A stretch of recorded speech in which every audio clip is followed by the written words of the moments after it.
All right. Hey, Leonard. Okay, so just for folks listening, this is Ricky. Just had a chance to catch up with Leonard Johnson, also known as Lejean the Artiste, and he's in Philadelphia, Pennsylvania right now.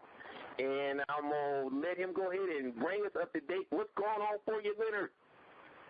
Well, Rick, I'm kind of chilling right now. You know, this spring I took off and came out your way, and I brought my bike in a trailer that goes behind my bike with all my camping equipment on it, and my intentions were to emulate that walk I did back in 2005, 2006, you know, the CA-NY walk. Right. And because I've lost a lot of the notes and everything and photographs that I had initially, and I wanted to touch base, go over the same route and touch bases with some of the people that were so supportive of me. And so that's when we hooked up. Remember back in March, you took me to lunch at the Hilton Hotel and all that jazz. You remember that? Well, anyhow, after I left you, I started eastward, and the bike is an electric bike, and really I have a habit of when I travel or camp or anything like that, I really, really carry way too much stuff with me, and I was overloaded. And I stopped and spent some time with our friend in common. What's his name? You know him. Are you saying his name? Cedric. I spent some time with he and his family, and I unloaded some stuff with him in Phoenix. And Leonardo, my other friend that has the unique upholstery shop. And but anyhow, I struck out eastward and got as far as actually Palm Springs, and somebody had to pick me up in Palm Springs because I couldn't get through the pass with which is a slight mountain climb and across some desert. I couldn't get through the pass with that equipment. The State Highway Patrol wouldn't let me, so someone had to pick me up and take me on in. Oh no, that was from. I'm backwards. Actually, that was when I was in California coming to Phoenix. Okay, so that's how I got to Phoenix. But then after Phoenix, I headed out to Tucson. And I took a break. I had to come back here to Philadelphia and honor my lease in my studio here, which every 30 days you have to come back, or 60 days you have to show up. At any rate, I came back, and then I came back out west again, and from Phoenix I went to Tucson. And Tucson I was striking out to go to New Mexico, but again, ran across a traffic problem. You couldn't take a bicycle like that on Route 70. Now, when I was walking 8 years ago, I could walk on the shoulder of the road, but I couldn't do that with a bike. They wouldn't let me. So an angel stopped and picked me up in the middle of the desert, 18 miles from Tucson, and hosted me for a few days, and I stored all my stuff there except the bike and came back to Philadelphia. And I've been back here since. All right.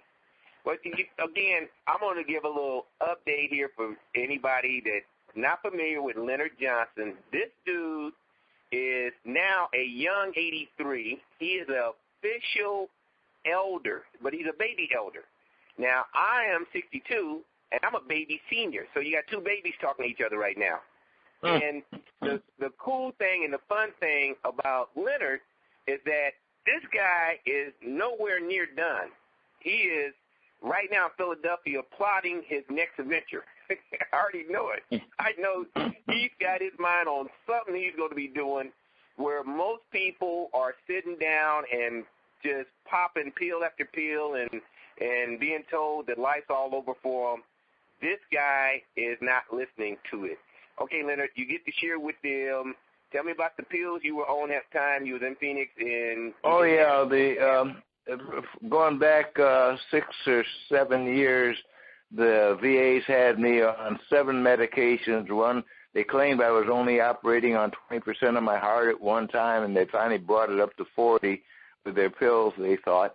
And I have high blood pressure, so they had me on 3 or 4 medications, 2 or 3 medications for high blood pressure, and glaucoma, and yet I can see everything I want to see. I still don't understand that.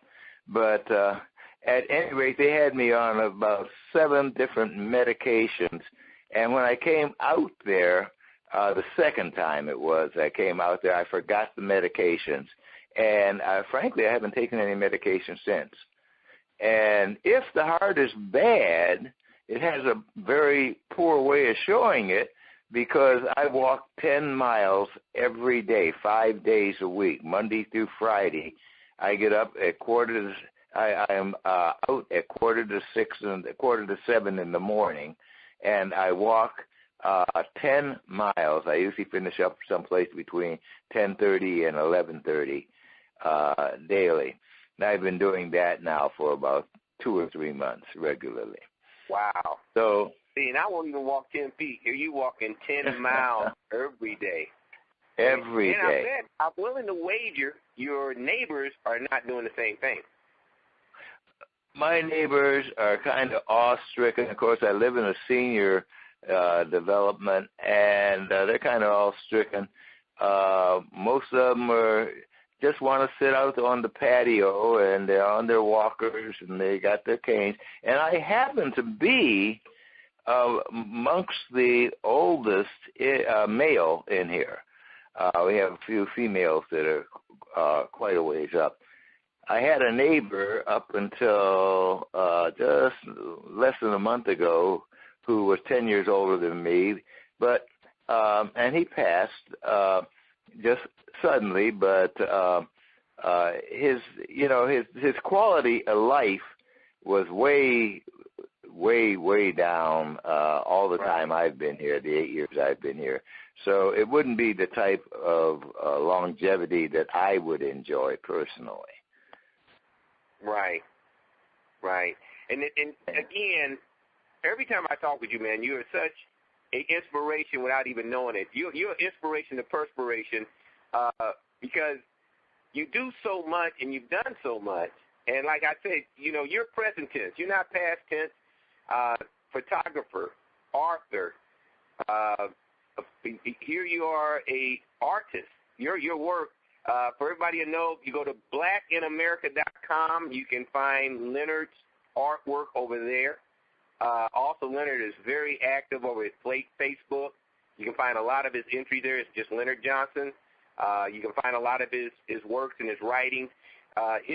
Man, again, I'm still amazed at how you told your childhood growing up to the detail. I think you had everybody kind of thrown off about how detailed that was. That here's this guy can recall what his baby sister said, or even before the baby sister got here. Even talking about the birth of the baby sister. Forget what they did after the kid got here. So one of the things I'm always impressed about when I'm looking at people that have contributed so much to society and so much to our community, and Leonard Johnson's one of those guys. This is a guy who literally talks his talk and walks his walk. So here's the deal. Help me right now, 83, sitting in Philadelphia, walking 10 miles a day. Rick, I like to say I'm working on 84. Something about our age system. Something about our age system is backwards. We paid the dues for the year that we call ourselves. We're working on the next year. Go ahead. Gotcha. Well, I know you're shooting for the next status. You want to go ahead and be that I don't know what they call the 100-year-old folks. I know there's a word for it, but I know that's your Centurions next or something like that. Okay, you're going to be one of them folks. The thing that I'm always encouraged about, because a lot of people out here talking about trying to find folks to, imitate or find out how they made it as far as they went. And a lot of times just listening to you, it's not always buying into the hype. It's not always just going with what society has told you is the way you should go. I love the fact that you are actually a wealthy person because you don't have to anything. You choose to do many things, but you don't have to anything. And so many people are trying to get to the don't have to status in life. And it's not based on, and this is what you really got me to recognize, it's really not based on your level of income. It's not based on any particular dollar figure somebody put out there. It's based on what's your comfort. Where are you doing the things you would like to do? And Leonard, I give you big props on this. You're doing a lot of the stuff you like to do. Right. I believe in quality life. Even though 100's a magic mark for most of us. We know. I think all of us know someone that's made it now. But I want, if it doesn't have the quality that I'm used to enjoying, I'm not really that anxious. I'm not caught up in the numbers. I want, as long as I'm alive, to really live. I've got very dear friends, neighbors, and so forth, who are my age and some younger, who are, limited to a wheelchair now, or they've had appendages cut off, or one thing or the other. And frankly, maybe it's very selfish of me. Perhaps it is. But I'm so used to being active, and I've never grown up, really, Rick. That's the secret. Mentally, I've never grown up. And I still have the same crazy pipe dreams that you got when you were 16, 17 years old, 15, and that's what caused, that's what really inspired the walk across America. That's something that I always wanted to do, and even this bike with the trailer with all the camping gear on the back. I like to feel as though I can, wherever I am, I can live. Right. And but if I get restricted to a walker or any wheelchair or something like that, I don't think I'll consider that the quality of life I would enjoy. Well, here's all I know. If you got in a walker or wheelchair, you'd go invent something with it. You'd come up with some new way how to roll in it, how to put it together. You'd have it break down that you could put it in your back pocket when you didn't need it. Probably. Man, your creative spirit will not be denied. See, this was, again, you're not just some dude that got older. That's the whole kicker. I mean, you're still showing that you're right. It's not the hey, never really grow up. It's just that I never grew old, and that's the beauty of it. That's what I love about when I'm talking with you, and I get into my little mood. It's so cool to see. Well, wait a minute. Here's a guy who's literally 20 years in front of me, 20 years, and he's still moving and grooving and doing things and really getting restless. What should I be doing next? I know sitting still is not the answer, and sometimes it is. I'll be the first to say sometimes the hardest activity is to be still. That's especially if you like me. I like to get going and moving and be involved, but sometimes I find myself overdoing the do, and it's like, okay, your activity for the day is to be still. That's going to be real work for you.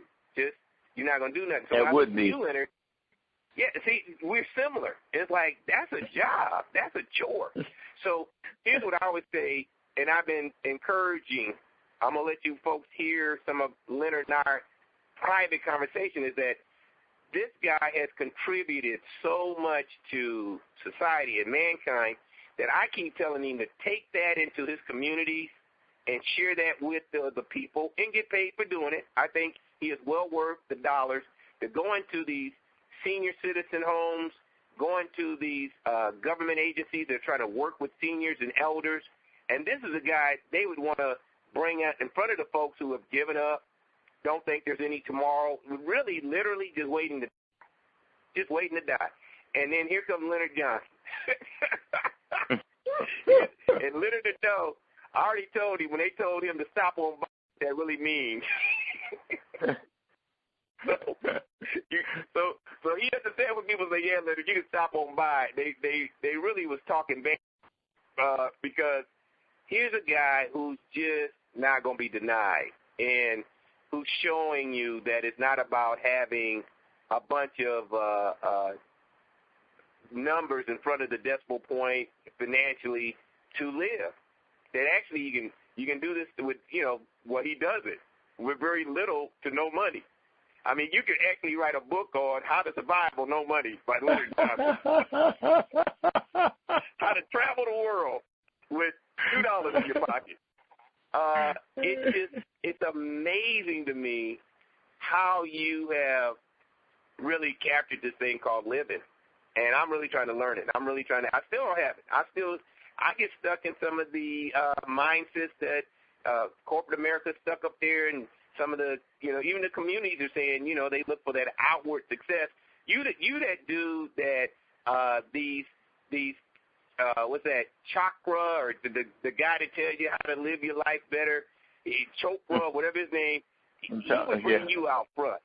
He would bring you up and say, see, here's what peace of mind looks like. This is how you look when you got peace of mind. Instead of a piece of a mind, but P-E-A-C-E, peace of mind. Because, Leonard, okay, how is it that you are so comfortable with your life?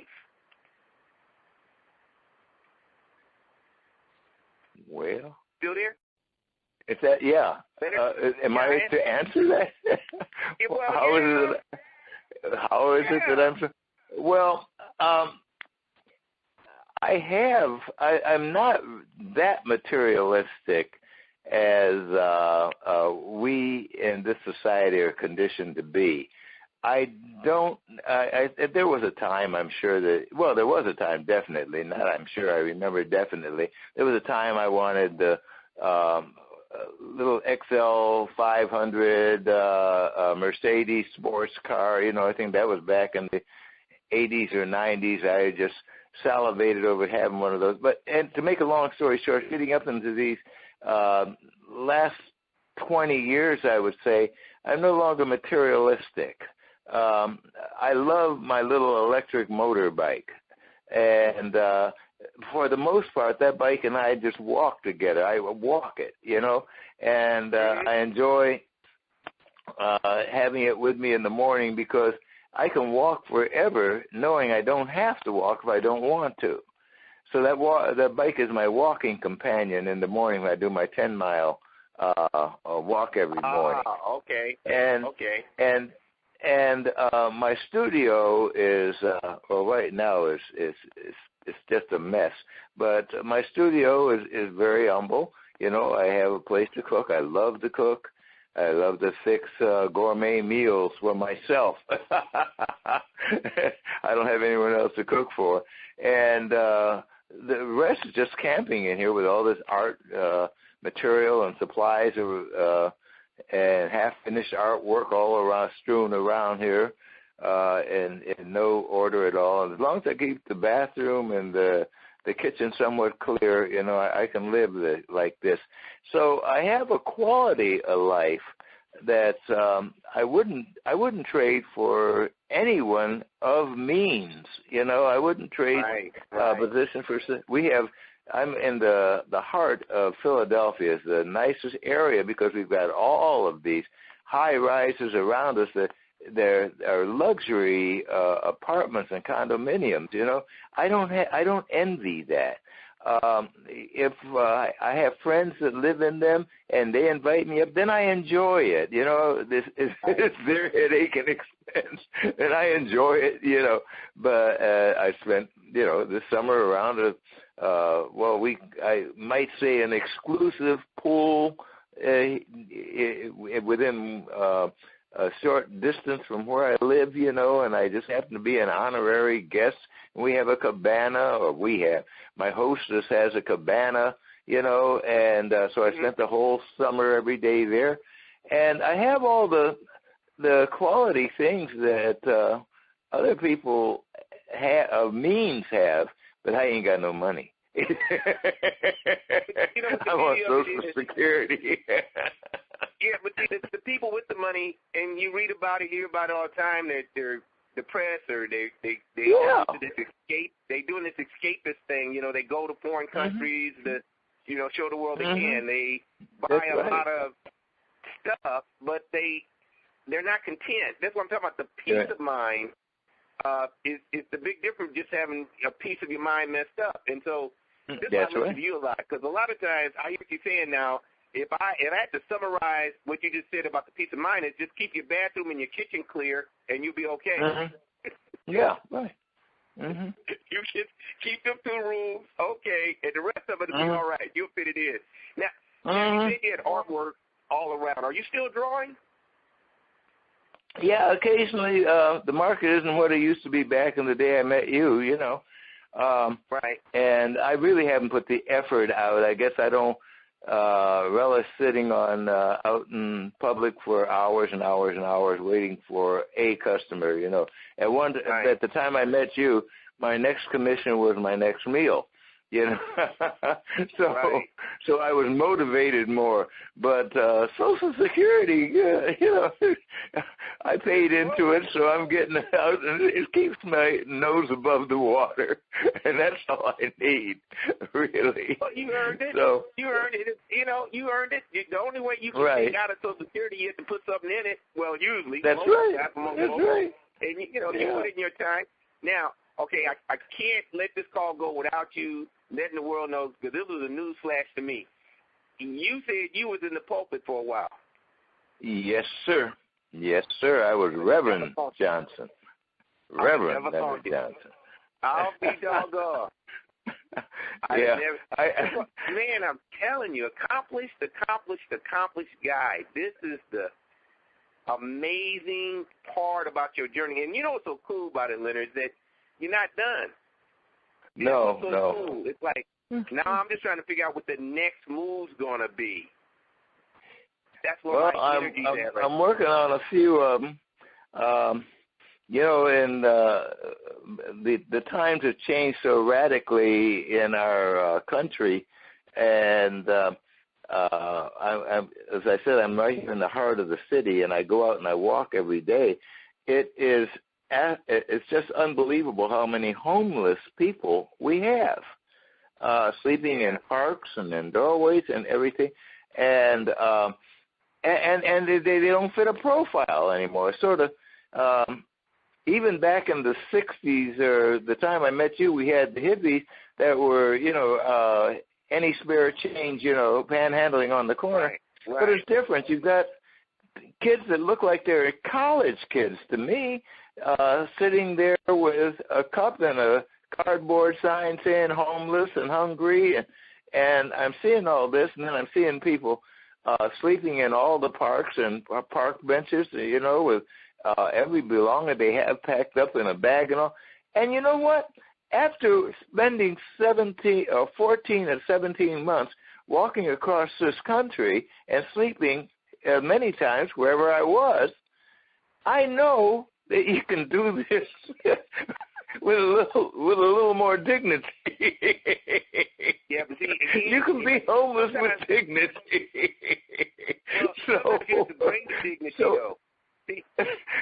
So I'm working on right now. I'm working on lightweight camping stuff, even a portable shower if you needed it. You know, that's I think it's something that's needed. These people are out there, you know, and plus I've been out there, you know. Wait a minute. Hold it here we go. Hold it, Mr. Inventor. You're going to put together some type of living equipment that includes a person being able to take a shower out in the open, out in that circumstance they're in right now. Yes. Wow. Yes. With I want with a bit of dignity, you know. I don't. Having come across the country, I stayed in. You know, you probably have this quoted in this quotation of mine in your notes somewhere, But the only hotels I stayed in would be at the beginning of the month when the Social Security check would come in, and they'd be like 2-point or 3-point hotels. That is, they rate hotels and all by stars. Right. 2 points on any 1 star or 3 points. And I stayed in some flop houses coming across the country, because that's all I could afford. But for the most part, I slept out. And I didn't consider myself a homeless person. I was just a camper. And I have 2 different ways of camping. And we talked about the guy that tried to bully me, the Chow Mao or something like that, Yeah. But there's 2 types of camping. There's urban camping and there's, rural camping. And urban camping is different. You're in the city, in a populated area, and you've got to grab 3 nods and all. Occasionally you have to get yourself cleaned up. This can all be done with dignity. I did it. When I came to this city in 2006, after I finished the walk in New York City and came back here, I lived homelessly for a month until I got my apartment. I didn't have to. I did until I got my apartment, which I'm still in. So you were okay, give me a little more detail definitely. on that. What did you do day to day? Huh?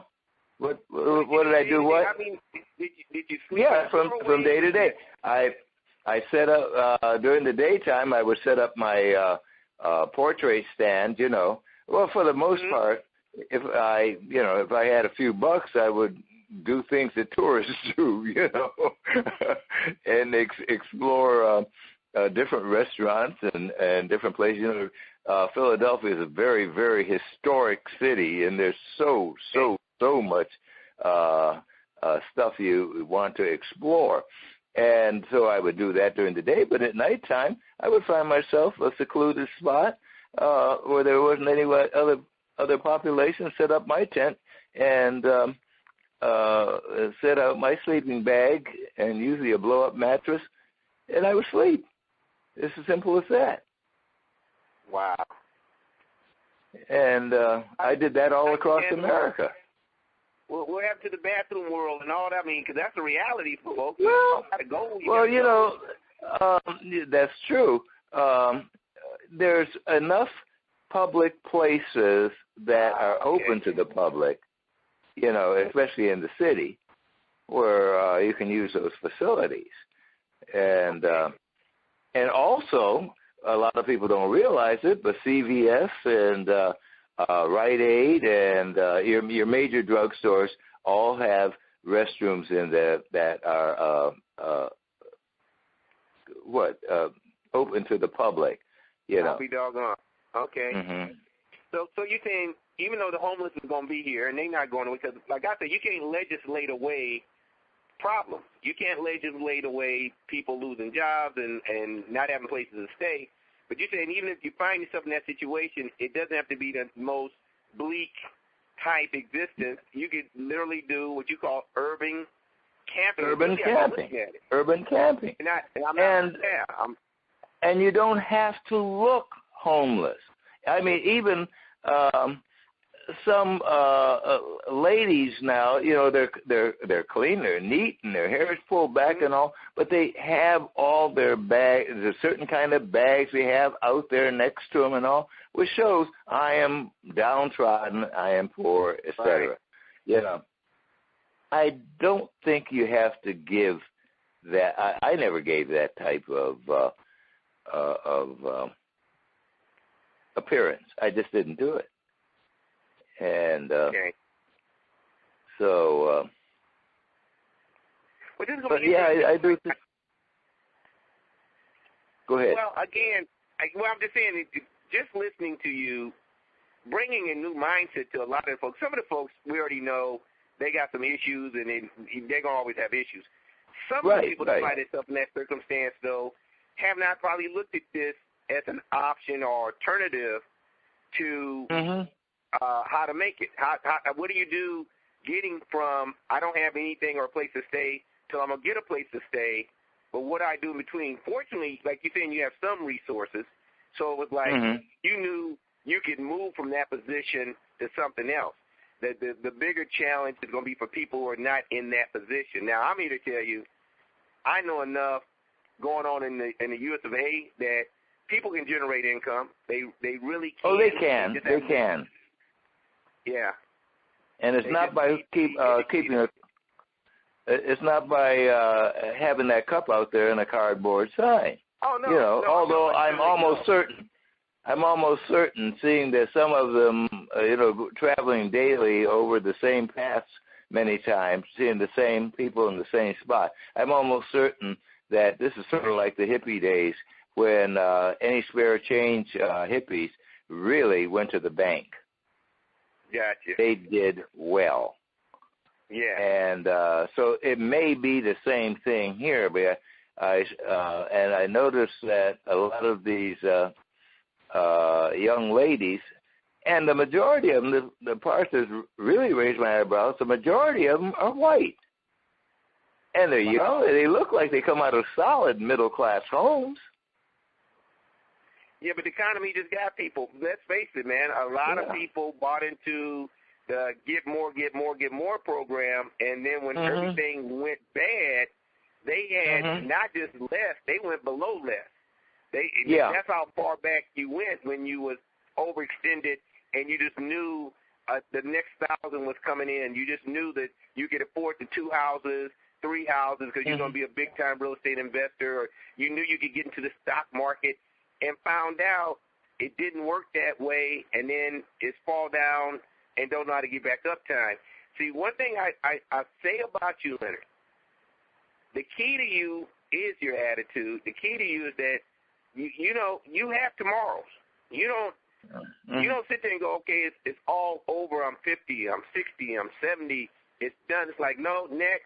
I think I'm going to create a system that people that find themselves in a homeless situation, and we'll call it urban camping, and we'll show them how they can keep some dignity while they're trying to get back, so they don't have to lose their humanity. They don't have to feel helpless as well as homeless. But that's right. Again, and I come back and say the same thing to you, Leonard. That's why you need to be talking to your mayors and your supervisors and all your people that are in charge of or been mandated to help seniors and people challenged, because there's folks that need to know your urban strategies, and they got a roof over their head, but they don't know how to take advantage of that. They don't even know how to benefit.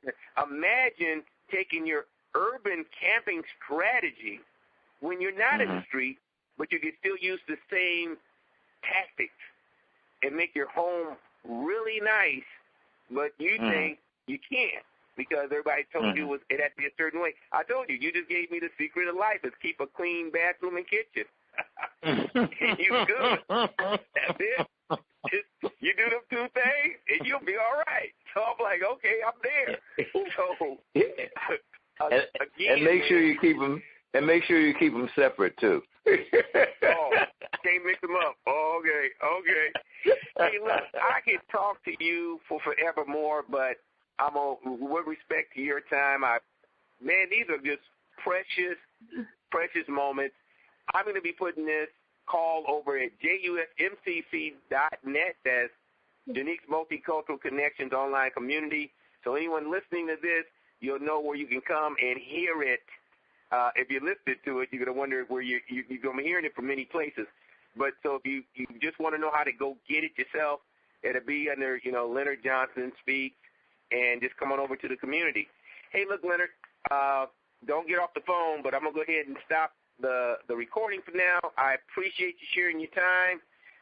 Definitely want you to, keep us, keep me updated, man, because, I'll share your information. Keep me updated with what you got going. And, so don't go anywhere yet. Let me just go ahead and turn this off.